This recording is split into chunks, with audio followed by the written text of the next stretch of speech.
안녕하세요, 브릿지 가족 여러분. 이번 한 주도 여러분의 삶 가운데 하나님의 크신 은혜가 함께 하시기를 소망합니다. 한 주 시작 어떻게 잘 하셨는지 모르겠어요. 네, 오늘 하루 일어나시면서 찌뿌둥한 몸도 한번 개운하게 일으키시고 이번 한 주도 은혜와 또 즐거움과 행복 가운데 살아가는 복된 한 주 되실 수 있기를 바랍니다. 오늘 브릿지 라디오는 지난주에 여러분께 미리 말씀드린 대로 MBTI 검사에 대한 실제 사례 이야기를 준비했습니다. 오늘 그래서 특별 게스트 분을 한 분 모셨는데요. 저희가 MBTI 검사를 통해서 이분의 성격을 낱낱이 파헤치면서 올 한 해 굉장히 중요한 개인적 이슈를 앞두고 계신데 그게 가능한 일인지 한번 성격을 분석학적으로 알아보는 시간을 한번 가지려고 합니다. 지난주에 이어서 오늘도 이진영 목사님 함께 모셨는데요. 목사님 안녕하세요. 네, 안녕하세요. 네, 가족 여러분께 한 번 더 인사해 주시죠. 예, 뭐 매주 목소리 듣는데 뭐 불편하거나 그러시진 않죠. 네, 오늘도 한번 즐겁게 MBTI 얘기를 해보도록 하겠습니다. 네. 자, 그럼 오늘 바로 들어가서요. 오늘 사례의 주인공이신 이요한 전사님 모시도록 하겠습니다. 전사님 안녕하세요. 네, 안녕하십니까, 이완입니다. 네. 네. 특별 손님인지는 잘 모르겠지만, 네. 특별 손님으로 왔습니다. 네. 네, 오늘 전사님 모시고 또 귀한 또 실제 사례 함께 듣도록 할 텐데요. 또 협조해 주신 전사님께도 깊이 감사를 드립니다. 목사님, 그럼 목사님께 마이크 넘기도록 하겠습니다. 네, 네, 안녕하세요, 전도사님. 네, 안녕하세요, 목사님. 네, 네. 뭐 저도 얼떨결에 MBTI 이거 하자고 해가지고 지금 하고 있는데 결과지를 보셨죠, 전도사님? 네, 네. 봤었고요. 어떤 유형 나오셨어요? 저는 일단 INTJ라는 아. 유형이 나왔습니다. 네. 예전에 이제 목사님께서도 아실지는 모르겠는데, 이제 젊은 청년들이 많이 하는 이제 인터넷에서 하는 MBTI 검사가 있습니다. 네, 네, 그거 네. 16 Personalities라고 네. 하는 그 유형 검사가 있는데, 저는 이제는 약간 고정화되어 가고 있는 느낌? 지난주에 목사님이 이야기하셨던 내용이랑 좀 비슷한데, 목사님이 처음에 검사하신 게 변하지 않으셨다 그랬잖아요. 네, 저도 약간 요즘 그러고 있습니다. 점점 더 확고해져 가는. 네, 이제 그 인터넷에서 했을 때 검사랑 제일 큰 차이가 있는 게, 내가 어느 정도의 유형도를 보이느냐, 그런 성향이 강화되어 있느냐를 볼 수 있어서 좋았던 것 같아요. 그 전에는 그냥 두리뭉실하게 당신은 이것입니다 하고 그렇죠. 그렇게 끝나는데, 얘기하죠. 예, 요거는 내가 어떤 성향이 강하고 어떤 성향이 약한지에 대해서를 그래도 세심하게 다 하나하나 짚어주는 점이 참 좋았던 것 같습니다. 그래도 좀 여유가 되고 그런다면 이렇게 돈을 들여서 심리 검사를 하면 좋은 점이 이런 부분인 것 같아요. 네, 역시 네. 물질은 네. 그 전도사님은 제가 이렇게 이렇게 척도들, 그러니까 뭐라 그럴까, 정도들을 보면은 굉장히 INTJ에 거의 이렇게 딱 고착됐다, 그러니까 딱 정형됐다. 여기에 이제는 이 유형이 거의 변하지 않겠다라고 보이기는 하는데, 근데 이제 그 사고하고 감정이죠. T하고 F 영역 중에 보시면 그 강인함과 온건함이라는 그 세부적인 항목이 있어요. 네네. 이 항목이 거의 제로에 있습니다. 네.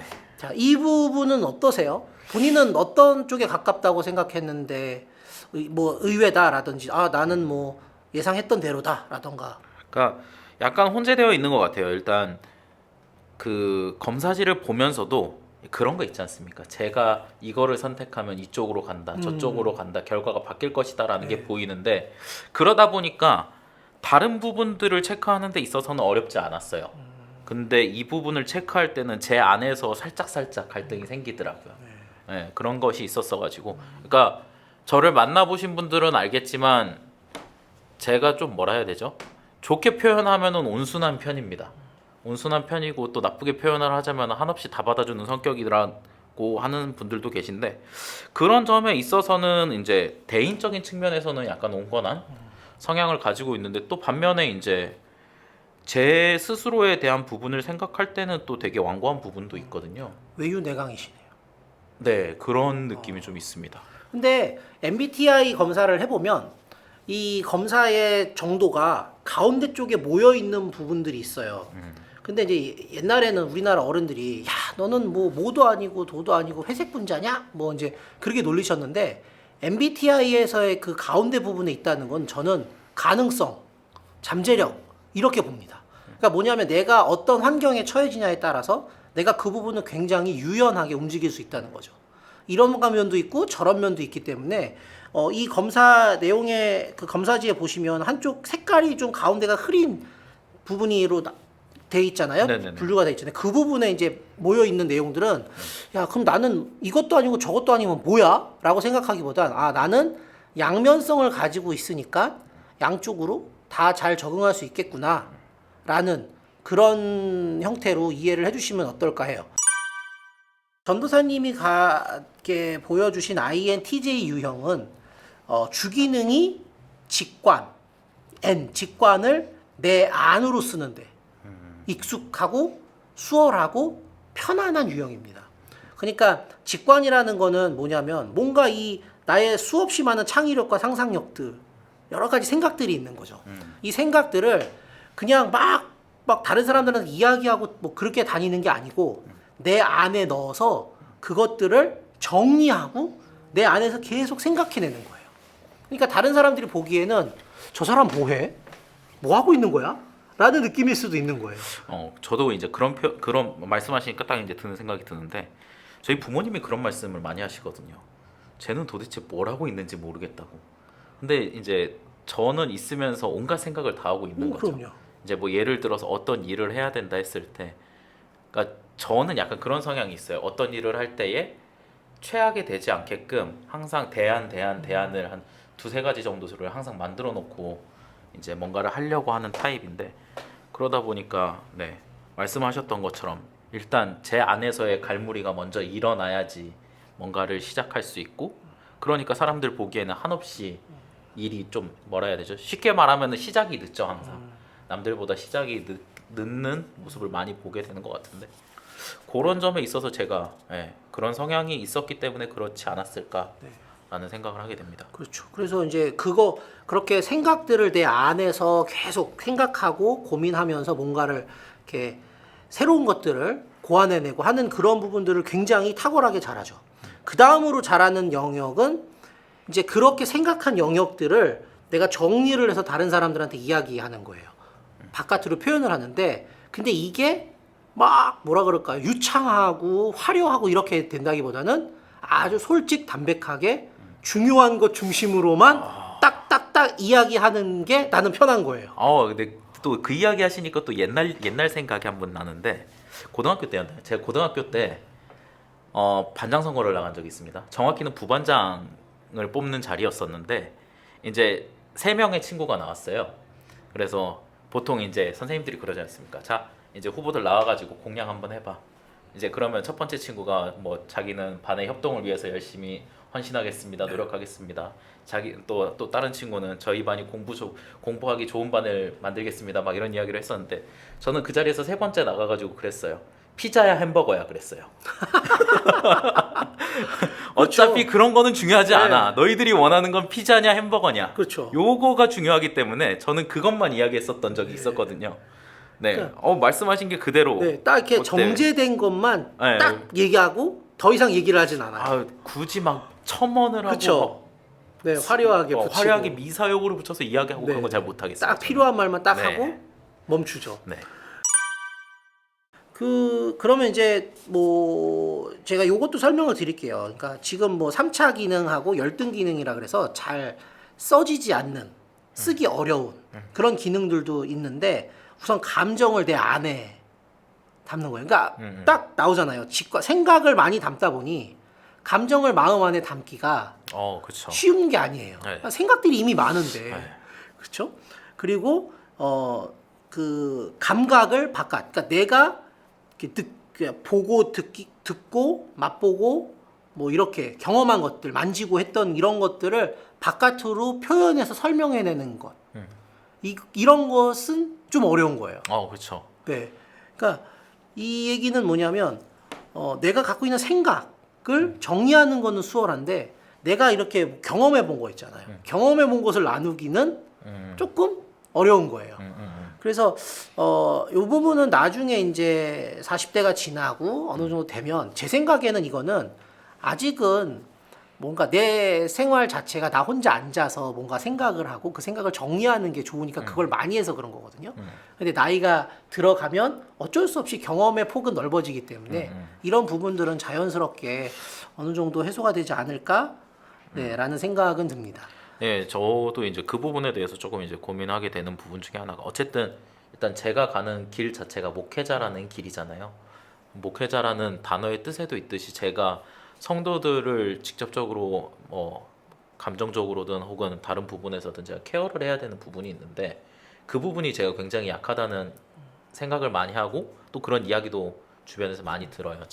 제 스스로가 타인에 대해서 약간 뭐라 해야 되지? 공감하는 능력이 조금 결여돼 있다 했나? 결여라고 하니까 굉장히 좀 표현이 세기는 한데 그러니까 T형이랑 F형을 이야기를 할 때 그런 이야기를 많이 하잖아요. 나 아파 그러면은 T형은 아프겠다. F형은 아픈데? 어디 너 아프게 어쩜 좋아 막 이런 식으로 감정적으로 다가가는데 T형은 그래서 어디가 아파? 어디가 아파? 병원 갔어? 병원 갔어? 근데 교회에서는 이제 목회자라는 이제 직업의 영역의 특성상 아무래도 F형으로 대해주는 게 더 필요한 상황들이 많잖아요. 네. T형은 뭐 진짜 병원 가면 되는 거니까. 마음이 아파서 오시는 성도분들 같은 경우에는 이제 정말 심적으로 공감해주고 이런 것들이 필요한데 제가 그 부분이 정말 안 되는 사람 중에 하나라서 그런 부분이 조금 이제 변화되기를 바라는. 근데 뭐 그거는 아직 전도사님이 결혼을 안 하셨잖아요. 그게 그렇게 되는 건가요? 결혼하면 뭐 자연스럽게 연습되지 않을까요? 혼나면서 배우게 된다는 뭐 이야기도 그럼요. 많이 가르쳐 줄 듣는데. 사람이 있어요. 그 전문 가정교사가 붙으실 거기 때문에 그 부분은 1대1로 뭐 1대1로 네, 강하게 케어하신다는 크게 분이. 걱정하지 네. 않으셔도 될 것 같고요. 아, 네. 뭐 제가 MBTI 유형을 뭐 이제 2차적으로 또 설명을 한 번씩 더 하는데 여러 가지 설명을 드리는데 저는 보통 이제 기질로 많이 설명을 해요. 근데 지금 MBTI 유형이 INTJ잖아요. 네네. 이 중에 가운데가 NT가 있습니다. 네네. 그럼 NT 기질이라는 그 형태로 구분해 설명을 하는데 네네. NT 기질은 좀 이상가적 기질을 갖고 있다. 그렇죠. 그래서 그러니까 상상력을 굉장히 논리적으로 설명하고 사람들에게 그것을 설득력 있게 이야기하고 하는 부분들을 굉장히 잘하고 수월하게 하고 기질적으로 그런 걸 편하게 생각하거든요. 네네. 그래서 저는 사실은 한국 교회가 좀 이게 한국 교회의 성도의 구성이 여성 성도가 많은 구조기는 해요. 그렇죠. 많죠. 예. 압도적으로 많죠. 많아요. 사실. 예, 그게 뭐 이렇게 심리학적이나 상담학적으로도 이렇게 분석을 해보면 우리나라가 전쟁을 겪으면서 네. 뭐 아버지 세대들이 전사를 많이 하다 보니 이 어머니 그런 세대들이 식으로. 홀로 남으시니까 네네. 그러면은 이제 하나님도 남성적인 이미지로 좀 이해하고 그리고 교회 가면 목회자들이 남성이잖아요. 그렇죠. 다 남자죠. 그러니까 이제 딱 그렇게 좀 받아들이는 부분이 있어서 이렇게 좀 여성 성도가 좀 많아질 수밖에 없었던 환경적인 요인도 있다. 네네. 뭐 이렇게 분석하는 경우도 있기는 한데, 네네. 근데 사실은 제가 뭐 알고 있었던 교수님 이제 목회하러 가셨는데 그분도 언젠가 한번 강의에서 그런 얘기를 하셨어요. 한국 교회에 필요한 건 모성적 리더십도 필요하지만 부성적 리더십이 필요하다. 부성적 리더십이 필요할 때가 있다. 전도사님도 이게 이상가적인 이런 기질적인 성향을 가졌다라면 네. 한국 교회 남성 성도들에게 접근할 수 있는 부성적 리더십이 전도사님께는 있지 않을까라는 생각이 얼핏 드네요. 그러니까 그런 이야기를 하시니까 좀 드는 생각은 확실히 뭐라 해야 되지? 교회는 이래야 된다라는 저만의 기준이 있어요. 확실히 교회라면은 응당 이래야 되고, 근데 성도들이 그런 기준을 따라오지 못할 때에 제 안에서의 겪게 되는 심적 그런 그쵸. 갈등이나 이런 것들이 말로 있는데, 표현을 못하는 유형이니까. 네, 말을 표현을 못하니까 그렇게 되는데, 그래도 그런 것들을 따라야 이제 만약 예를 들어서 제가 나중에 제 교회를 가지고, 제 교회라니까 좀 이상하겠는데 제가 맡고 있는 교회에서 목회를 하게 된다라면은 그런 부분을 되게 강조할 것 같아요. 네. 네, 확실히 이상적으로 제가 그리고 있는 교회들의 그 모습들을 성도들한테 끊임없이 이제 어떻게 보면 표현이 좀 이상하지만 주입을 시키면서 함께 따라가자라고 이끄는 아마 목회를 하게 될 것 같은데. 저는 만약 예수님이 좀 이런 NT 기질이시지 않았을까라는 생각을 가끔 해요. 그렇죠. 하나님 나라라는 분명한 네. 기준이 있으셨으니까. 예수님이 살던 그 시대 1세기 팔레스타인에서 예수님이 그런 존재였잖아요. 굉장히 이상한 혁명가 같은 느낌이었잖아요. 그렇죠. 사람들이 막 오병이어 막 따라다니고 수천 명씩 따라다니고 했을 때는 그런 느낌이었지 않겠어요? 그러니까 갑자기 그 말씀하시니까 궁금한데, 목사님이 생각하실 때는 예수님의 MBTI는 어떻게 될까요? 예수님 MBTI 2는 아닌 것 같아요, 확실히. 2는 아니실 것 같긴 해요. INT까지는 얼추 나올 아닌데 또 근데 F가 나머지 세 가지는 저는 예수님은 정말 가운데 있었을 것 같아요. 그쵸. 정말 딱 가운데 있었을 것 같아요. 필요할 때마다 딱딱딱딱 움직이면서 네. 품어줄 때는 품어주고 또 뭐 바리새인들한테 그렇죠. 한 소리 할 때는 네. 정확하게 했다. 그러니까 제가 지난주에도 말씀드렸던 그 상황에 따라서 옷을 바꿔 입는 그런 것들을 굉장히 잘하셨던 분인 것 같아서 저는 만약에 예수님을 MBTI 할 수 있을까 싶은데 아니, 흥미로운 주제가 될 수 있을 것 같아요. 근데 요새 그런 건 있어요. 뽀로로 그 주인공들을 MBTI 유형으로 분류하거나 그런 거 그런 해요. 식으로요? 네, 하더라고요. 그러니까 이제 예수님도 그 복음서에 나온 이야기들을 바탕으로 추측은 해볼 수 있겠지만, 근데 저는 첫 번째로 어떻게 내가 그걸 감히 할 수 있을까? 근데 네. 한편으로는 재밌는 연구 시도가 되지 않을까요? 그렇죠. 12사도의 MBTI 네. 결과에 따른 네. 뭐 사역의 베드로는 움직임. ENFP 아니었을까요? 저는 그렇게 그렇죠. 생각해요. 인싸 중에 인싸니까요. 네, 베드로는 좀 그랬을 것 같고 그 요한은 사랑받고 싶어 했잖아요. 네. 그러니까 이제 ISFP 뭐 아니었을까요? 네, 뭐 그랬을 가능성도 있을 것 같고 네, 여러 저는- 가지 가능성이 있습니다. 저는 이제 성경 읽으면서 그런 생각 많이 했었어요. 저랑 도마랑 되게 비슷하다라는 느낌을 굉장히 많이 받았었는데 그런 의미에서 도마가 INTJ 아니었을까? 약간 그랬을 수 있어요. 네. 도마의 뭐 인도 선교도 하셨으니까. 의심부터 하고 보잖아요. 네, 네. 인도 선교도 하셨으니까 도마가 정말 저는 그 이상가적인 제자 중에 하나였지 않아 엔티기지를 가졌을 거라는 생각은 들어요. 네. 마지막에 인도로 갔고 인도에서 정말 처절하게 순교했거든요. 순교했죠. 네. 그러니까 그 인도라는 나라 자체를 가려고 했다는 그 생각 자체가 그리고 거기서 하나님 나라를 내가 거기서 증거하겠다라는 것 자체가 굉장히 이상가적인 기질이 있었을 것 같다라는 생각이 듭니다. 목사님이 다음에 기회가 되시면 그걸로 논문 한번 써보시는 것도 나쁘지 않겠다라는 생각이 좀 듭니다. 네. 아유.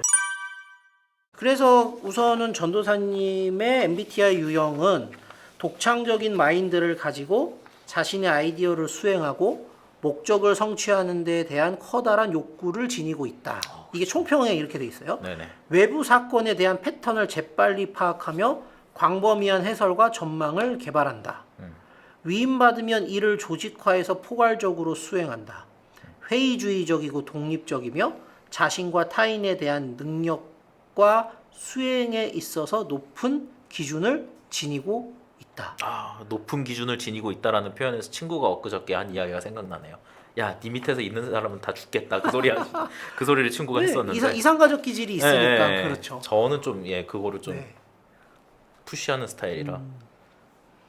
그래서 뭐 전도사님은 이렇게 유형의 이 척도가 거의 분명한 쪽으로 딱 이렇게 나와 있으셔가지고 이거는 어떠세요? 이때는 어떠세요? 뭐 이건 어떻게 생각하세요? 이렇게 여쭤보는 게 사실은 뭐 그거보다는 이렇게 아예 그냥 이렇게 잘 쓸 수 있는 것과 잘 써지지 않는 것들에 대한 설명 그리고 이런 기질적으로 그런 기질이 있으니 그런 기질을 조금 더 탁월화시킬 수 있는 그런 방향으로 가시면 어떨까라는 생각이 들어서 오늘은 네. 좀 이렇게 설명을 드렸습니다. 네.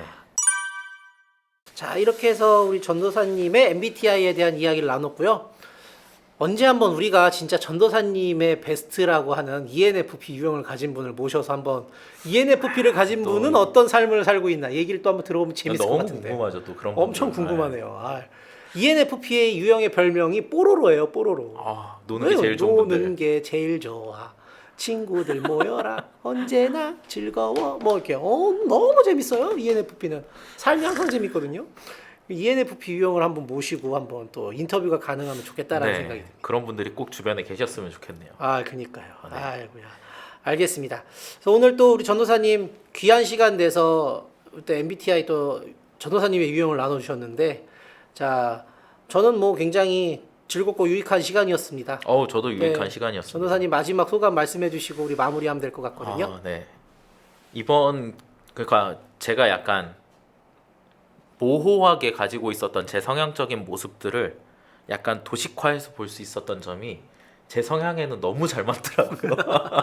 그러니까 뚜렷해야 돼요. 모든 게 약간 좀 뚜렷해야 되는데 인터넷에서 검사했을 때는 당신은 이 유형입니다. 그러고 그냥 그렇죠. 포괄적인 그냥 설명만 설명만 해줬는데 내가 어떤 사람인지에 대해서 구체적으로 좀 알아볼 수 있는 기회가 된 것 같아서 혹시 이 방송을 들으시는 분들이 계시다라면은 꼭 한번 받아보시는 걸 추천드리고 싶습니다.